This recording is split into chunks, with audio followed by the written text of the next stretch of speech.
cancers graves, côlon, pancréas, cancer du sein, qui augmentent chez les patients jeunes de moins de 50 ans. Alors qu'on avait tendance à dire le cancer, c'est une pathologie du sujet âgé. Et en fait, là, on se rend compte qu'il y a vraiment une augmentation chez les jeunes. Donc ça, c'est déjà quelque chose d'inquiétant. Est-ce qu'on sait pourquoi? Voilà. Alors, il y a une partie qu'on peut expliquer assez facilement, qui est le fait qu'on les diagnostique beaucoup mieux, ces cancers. Il y a encore 20, 30, 40 ans, on diagnostiquait beaucoup moins bien certains types de cancers. Aujourd'hui, on a des moyens diagnostiques beaucoup plus précis et on recense les cancers de façon beaucoup plus aussi rigoureuse. Et donc, c'est aussi probable. Il y a une partie, en tout cas, qui s'explique par ça. Mais ça explique clairement pas tout.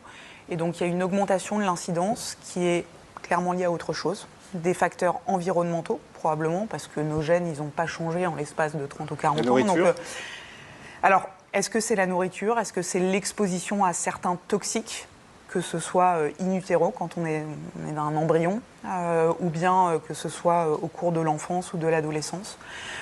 Probablement aussi le fait de la sédentarité, qui est plus marquée chez les jeunes aujourd'hui. On sait qu'il y a quand même un certain nombre de cancers, 40% des cancers qui seraient évitables, donc il y a quand même des facteurs de risque auxquels il faut vraiment faire attention. Ça n'explique pas tout. L'augmentation du cancer du pancréas dans les pays occidentaux sur les dernières années, on n'a pas d'explication claire. On va probablement réussir à trouver des pistes, mais on n'a pas encore. On ne le sait pas encore, on n'a pas les pistes. Pas de façon hyper claire.